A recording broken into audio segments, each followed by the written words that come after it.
Do you moondance? Part 1. Astrologers understand something about our solar system's design that astronomers do not. By studying the cosmic clockworks and coming to recognize the patterns these give rise to, star-seers witness a divine order at work. Astrologers seek and find cosmic concordance and directly witness the handiwork of a master clockmaker.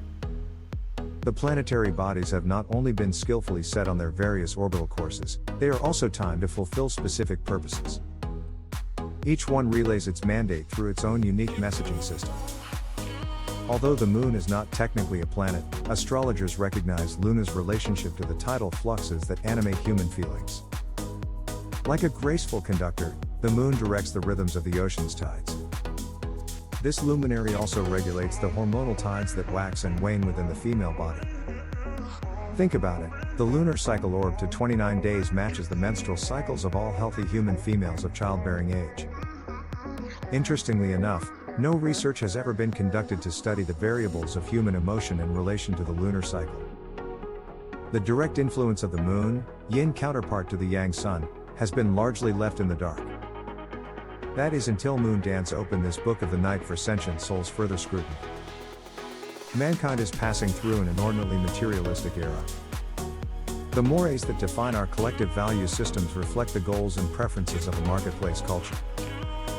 Its prevailing ethos places premiums on convenience, profit, and uniformity. With so many aspects of life defined by those parameters, it's not surprising that psychology and medicine succumb largely to a one-size-fits-all model. But is it true? Factories may benefit from assembly line efficiency, but human beings express as 12 basic types. We are not all equally moved, or manipulated, by the same motivation. It's not a coincidence that Jesus specifically sought out 12 disciples, that Abraham founded 12 tribes, and that the zodiac identifies 12 celestial archetypes. The marketplace culture emphasizes uniformity.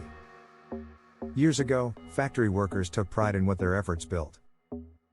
Today, workers are placed in niches where they endlessly repeat the same tasks like cogs in a wheel.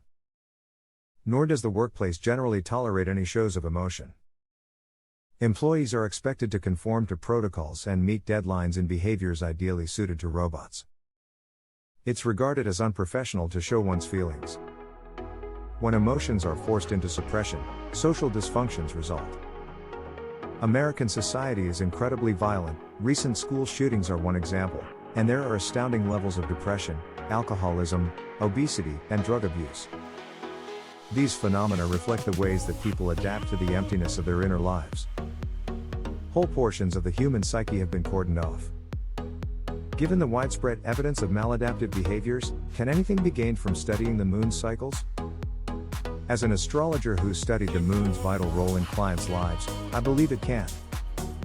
In fact, genuine enlightenment awaits those who are ready to take the ultimate journey. Its destination is the inner self, featuring self-awareness as its mecca. The premise recognizes the inherent wisdom left by Mercury on the temple wall: know thyself. Every planet exerts both positive and negative potentials, as do all signs. However, it is the moon that serves as the celestial ambassador tied directly to what we feel.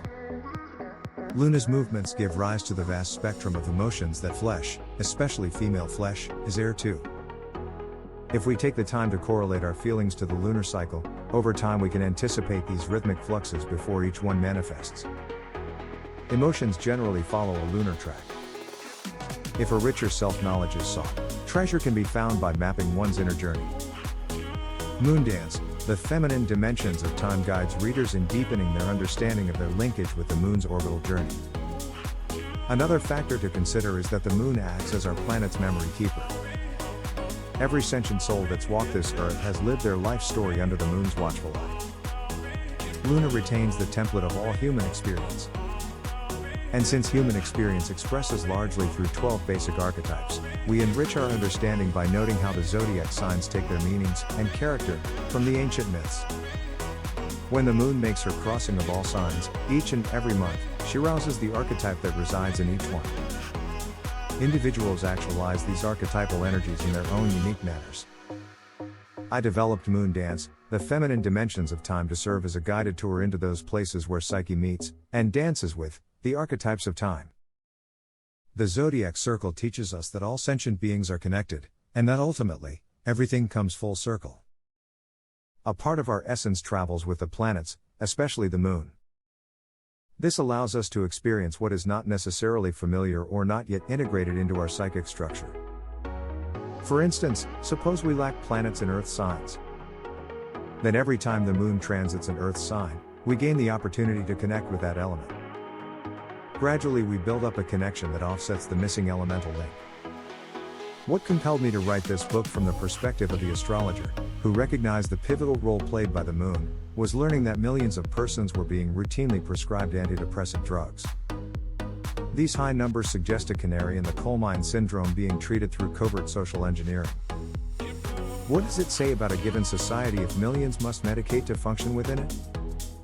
Astrology regards the moon as a yin planet, so naturally it's associated with women. The sun, its complement, generally refers to man and masculine behaviors. American society tolerates some emotional expression in women, but virtually none, apart from anger, in men. Huge displays of emotion are primarily reserved for our modern-day Roman arenas, the football stadiums.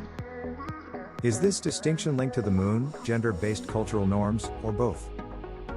Bottom line, women tend to be more in touch with their feelings. That's why it's no surprise that most antidepressant medications go to females. I've also seen cancer men wrestle with profound emotional gyrations due to their intimate link with the moon. The moon illuminates the landscape of our inner lives with cosmic chemistry factoring powerfully into the mix. For example, a fire sign moon native is apt to feel sluggish and earthbound when the moon transits an earth sign. In contrast, a water sign moon native tends to feel steady, secure, and contained during those lunar intervals. The lunar cycle recurs every 29 days, that means the moon spends about 2.4 days in each successive sign. One can design a personal moon dance journal and thereby record what they feel each month when the moon crosses the same sign. Over time, clear patterns will emerge. However, it's important to mention that no 2 days are ever fully alike. That's because when the moon returns to the same sign every 29 days, the sun will have moved on to the next sign. Indeed, the entire stellar panoply will have altered. It's best to envision the astrologos as a celestial kaleidoscope. The changing facets constantly create new designs, yet the basic hues remain. Ultimately, the moon's influence will stand out. Your journal will reveal that your moods are not accidental. In time you will come to see that there is a profound lunar method to the great cosmic madness. Moondance showed me that my best writing comes when the moon transits Virgo. I intuitively gravitate to the precise word that delivers the goods. I tend to access visionary ideas when the moon transits Aquarius, and have more patience for dealing with mundane tasks when the moon transits Capricorn. I try to avoid long trips or airline flights at such times because things move very slowly. The Virgo moon rings true to the sign's cleanliness mandate, for it's typically then that I feel the urge to deal with laundry or clean in places, like behind the refrigerator, that I would otherwise ignore. Each of us resonates differently to the music of spheres, the keys to time's original archetypes. My experience may not fit yours. For advanced moon dancers, it's helpful to keep track of the lunar cycles of all family members. In this way, you can anticipate opportunity as well as potentials for charged intervals before either arrives. That, my friends, is cosmic therapy at its best.